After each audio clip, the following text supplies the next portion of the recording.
Ever heard of the Stopwatch Gang?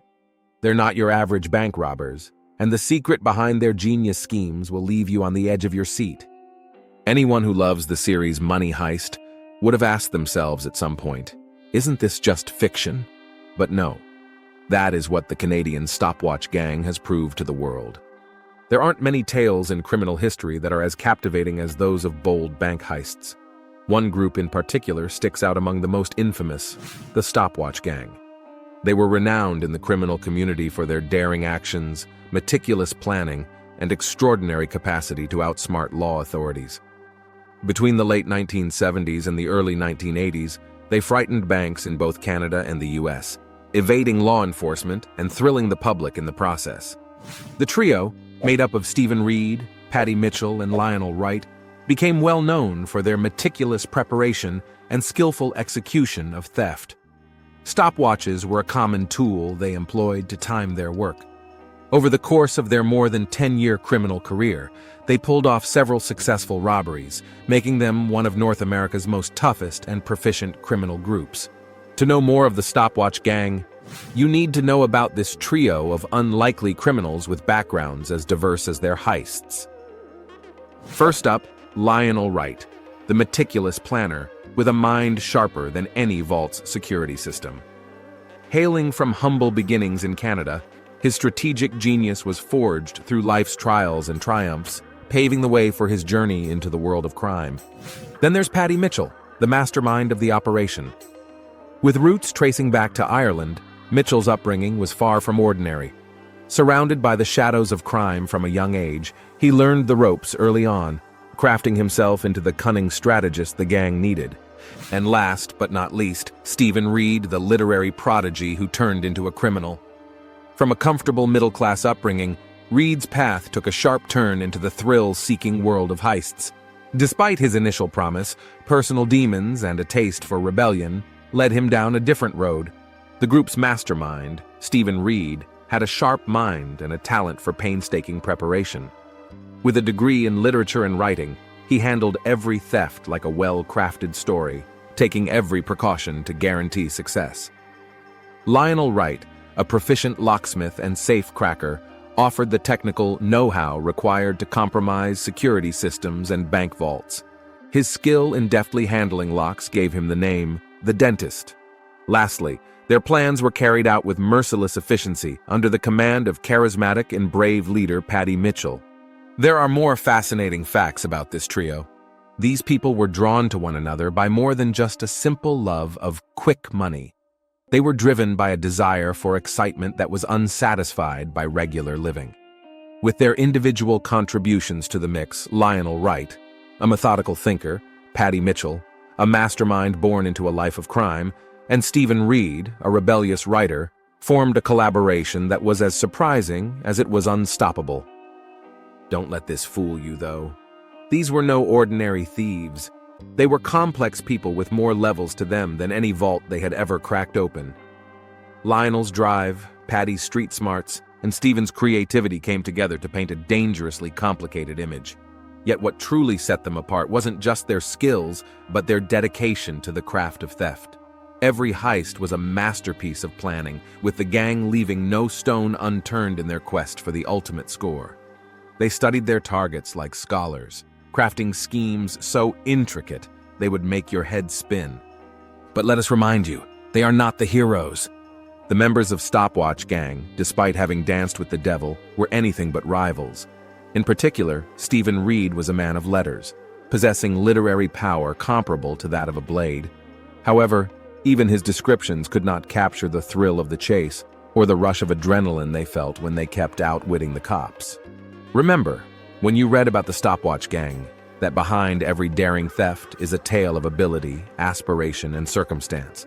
Their way of doing a crime was executed in this way. First, they spent months planning. They studied the bank they were going to rob, figuring out the layout and where the money was kept. They also made sure to get disguises that looked like the uniforms worn by bank employees, so they could move around without being noticed. When the day came, they put on their disguises and went into the bank. They quickly took control of the situation, making sure nobody could stop them. They were careful not to attract attention, and communicated silently to avoid being caught. To get the money, they used special tools, like torches, to open vaults and safes. These tools helped them bypass the bank's security systems easily. Even though they were smart, they knew they could get caught.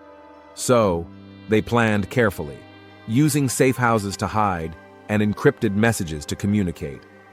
They also had escape routes ready in case things went wrong. In the end, their plan worked, and they got away with the $1 million.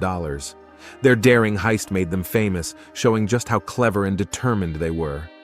The Stopwatch Gang's heists were carefully planned and executed with military precision.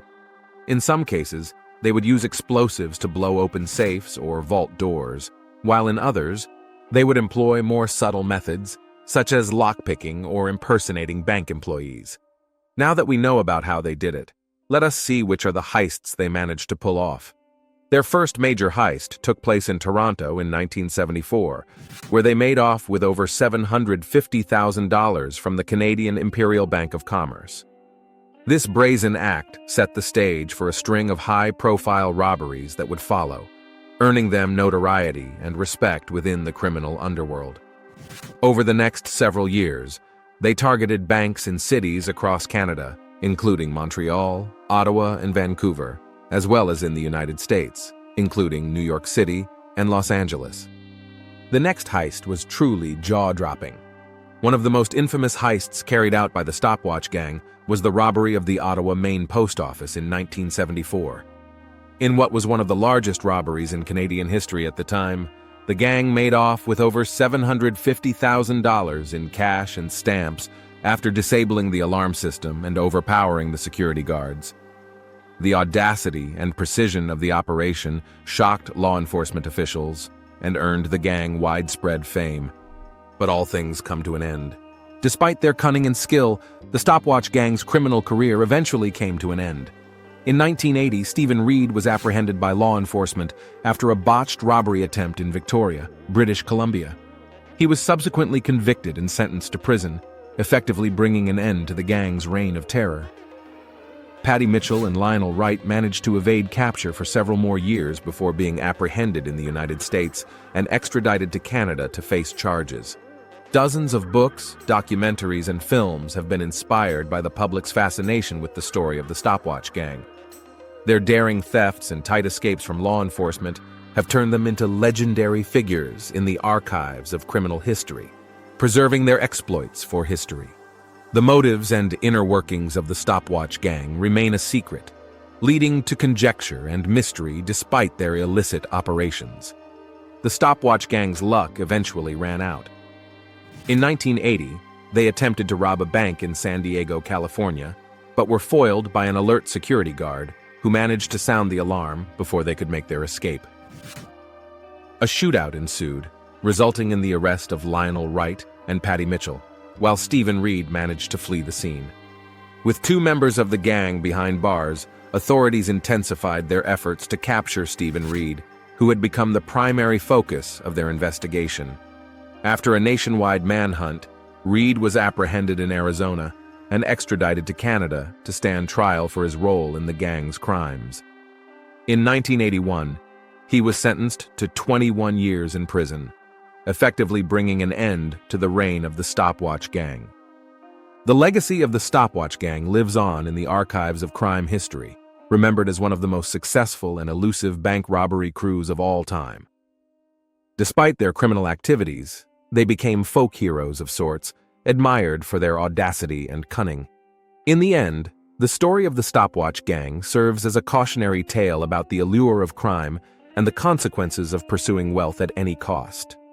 While their exploits may have garnered them temporary fame and fortune, it ultimately led to their downfall and incarceration. What are your thoughts on the Stopwatch Gang? Leave them below in our comment section and do not forget to like, share, and subscribe to our channel for more.